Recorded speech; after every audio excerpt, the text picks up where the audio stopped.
যে কোনো মানুষের বিরুদ্ধে শত্রুতা থাকলেও মামলা দেওয়া হচ্ছে। এই মামলাগুলো নেওয়ার আগে আপনার আইন শৃঙ্খলা রক্ষাকারী বাহিনী যেন একটু যাচাই করে নেয় যে কোনটা সম্ভব না। একটু প্রাথমিক যে তদন্ত সেটা করা দরকার। তা নাহলে একটু ব্যক্তিগত সূত্র থাকলেও তার নাম দিয়ে দেওয়া হচ্ছে।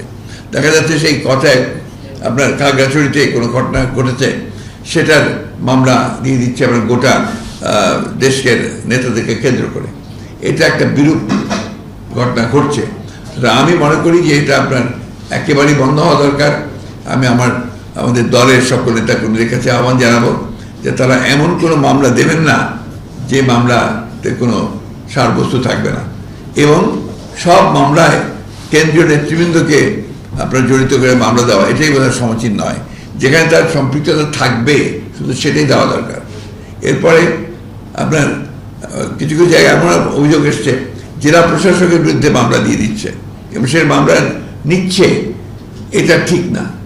একটা প্রশাসন আছে, একটা আপনার এখন ইন্টারিম গভর্নমেন্ট আছে, একটা ক্রান্তিকাল পার হচ্ছি আমরা।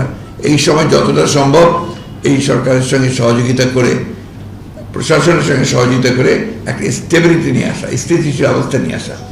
এখন এই স্থিতিশীল অবস্থাকে কখনোই ব্যাহত করা উচিত নয়। এটা আমরা আহ্বান জানাবো যে আমাদের দল, আমাদের কর্মী, নেতাকর্মী, অন্যান্য দলের নেতাকর্মী, একই সঙ্গে জনগণ যেন আপনার এই বিষয়গুলো অবশ্যই বিরত থাকেন এবং যেটা সত্য সেটাই শুধুমাত্র তারা মামলা করে নিয়ে আসেন। নাহলে এখন যেভাবে মামলা হচ্ছে সেটা আমি মনে করি যে সেটা এই যে বিপ্লব হয়ে গেছে, এই বিপ্লবকে আপনার সংহত করবে না।